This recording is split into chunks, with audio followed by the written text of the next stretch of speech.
सकते हैं, तो जर्मन के मिनिस्टर बड़ा हैरान हो गए कि जो फैसिलिटीज़, जो सिस्टम हमारे मुल्क में नहीं है वो इंडिया में कैसे आ गए। उन्होंने इस चीज़ पर इंडिया को काफ़ी सराहा है। क्या कहेंगे आप? डिजिटल कल जर्मन मिनिस्टर जो थे उन्होंने भारत के यूपीआई की काफी तारीफ की, वीडियो वायरल हुई। G20 के डेलीगेट्स वहां पर आए हैं जिन्होंने लाइव टेस्ट किया है उनकी ट्रेन का, वंदे भारत ट्रेन उनकी काफी ज्यादा फेमस है और काफी ज्यादा उन्होंने अपनी खुशी का इजहार भी किया एक वीडियो में कि we are much impressed by Bharat technology. तो क्या कहते हैं आप, भारत अगर टेक्नोलॉजी की बात करते हैं तो हमसे आगे है। तो आप ये देख लें, दोनों मुल्क एक टाइम पे आज़ाद हुए, सारा कुछ हुआ, फिर हम कहते हैं कि नहीं जी उनकी आबादी बढ़ी थी, उनकी जीडीपी सारा कुछ। टेस्टिंग के साथ साथ एक सेंसिटिव टॉपिक भी है और ये एक ऐसा टॉपिक है जिसके ऊपर मैं सोचता होता हूँ कि इसके ऊपर बात होनी चाहिए। जर्मन मिनिस्टर जो थे उन्होंने भारत के यूपीआई की काफी तारीफ की, वीडियो वायरल हुई। G20 के डेलीगेट्स वहां पर आए हैं जिन्होंने लाइव टेस्ट किया है उनकी ट्रेन का, वंदे भारत ट्रेन उनकी काफी ज्यादा फेमस है और काफी ज्यादा उन्होंने अपनी खुशी का इजहार भी किया एक वीडियो में कि we are much impressed by Bharat technology. तो क्या कहते हैं आप, भारत अगर टेक्नोलॉजी की बात करते हैं तो हमसे आगे है, पीछे है या इक्वल है, क्या कहेंगे आप? भारत तो फिर भी हमारे साथ आज़ाद हुआ है। हमारी जो डेवलपमेंट है ना वो हमारी भारत क्या बांग्लादेश से भी बहुत कम है। जो हम भारत हमारे साथ आजाद हुआ है का क्या मतलब? We were the part of Bharat, लेकिन हम उसका हिस्सा हैं। लेकिन मैं आपको एक बात समझा रहा हूँ कि आप हमें उनसे मुआवजा कर रही हैं, वो तो फिर भी बहुत आगे है। हमसे 25-30 साल बाद जो मुल्क बना है वो आज देख लें अपने इकानमी कहाँ पहुंची हुई है, बांग्लादेश। ठीक है, हम उससे अपना मुआवजा नहीं कर सकते। अफगानिस्तान को देख लें, हम उसके साथ फिर भी अपने आप को मुआवजा नहीं कर सकते, वो भी हमारे से कितना अच्छा है। लेकिन हमारे पास नहीं है, सोर्सेज नहीं है। आज हालात ये हुए पड़े हैं कि हमारे वो क्या कहते हैं, हमने आज़ादी ली सी गौरव से, कायदे आज़म ने। आज 50-50 लाख रुपए लेके लोग वहाँ पे जा रहे हैं काम के लिए, पाकिस्तान से निकलने के लिए। एक मिनट, मैं आपकी बात को मैंने इंटरप्ट किया। आपने बोला कायदे आज़म ने गोरों से आज़ादी हासिल की जी। हमने गोरों से आज़ादी हासिल की थी, क्योंकि अगर गोरों से आज़ादी हासिल करनी होती तो पूरे हिंदुस्तान की आज़ादी होनी थी।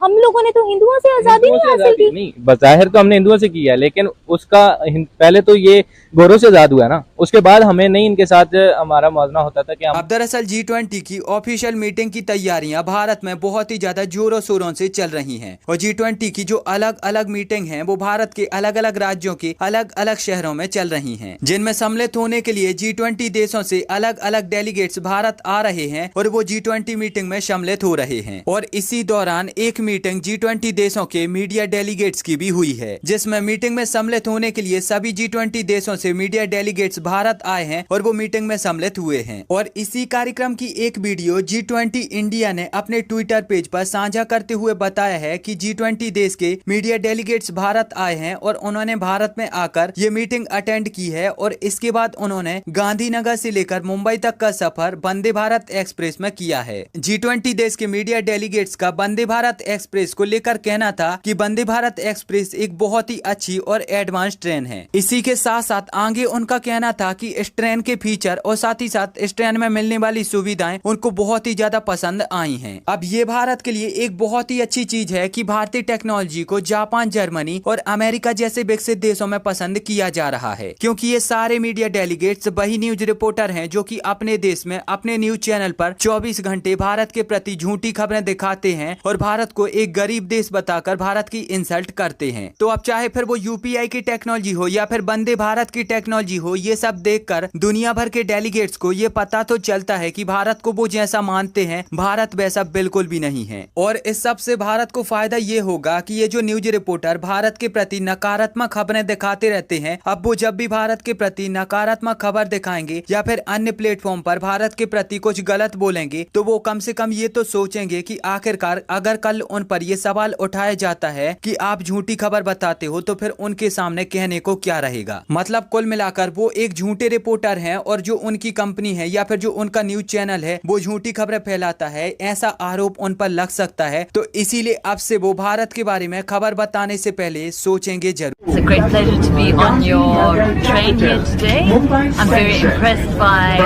how quickly it left on time, by the efficient way our suitcases were loaded here.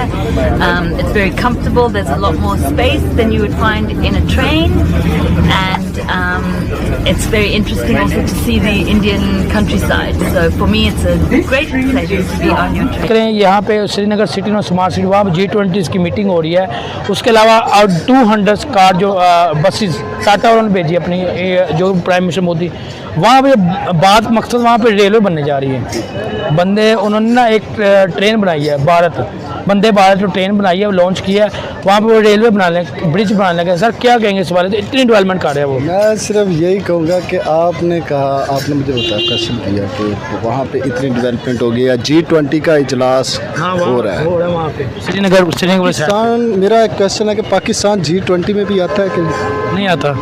और वहाँ पे कश्मीर में उन्होंने G20 का इजलास बुला लिया। अंदाज़ा लगाएं इसी चीज़ से कि वो उसको कितना डेवलप कर रहे हैं। बिल्कुल ऐसे ही सर। ठीक है, तो ये चीज़ तो यहाँ पे कंपैरिजन ख़त्म हो जाता है इसी बात पे कि वो अब इतना डेवलप कर चुके हैं कि वहाँ पे वो दुनिया के 20 बड़े ममालिक के सरबराहान को ला के वो वहाँ पे अपने का मीटिंग करते हैं, अरेंज कर रहे हैं। और हमारे मुल्क में कोई एक भी बड़े मुल्क का हुक्मरान आने को तैयार नहीं है। हमारे इस्लामाबाद कैपिटल है, इस्लामाबाद में आने को तैयार नहीं, तो चल रहा हूँ। हम सिर्फ बातें करते हैं, अमल में हम बिल्कुल ज़ीरो हैं।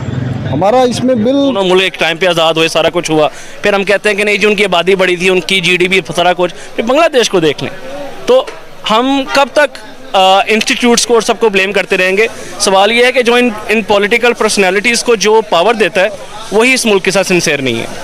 वो हमारा पैसा कहाँ जा रहा है, हमें क्या फ़ायदा साल का? मैं अपनी सैलरी से एक महीने का 20,000 टैक्स कटवाता हूँ, साल का ये बनता है तकरीबन 2-2.5 लाख रुपया। वो 2-2.5 लाख रुपये का मुझ पर आधा लगा दें, 1/4 लगा दें, तो मैं इस मुल्क से खुश हूँ। कुछ भी नहीं हमारा, तो हम तो दे ही रहे हैं। सही बात है।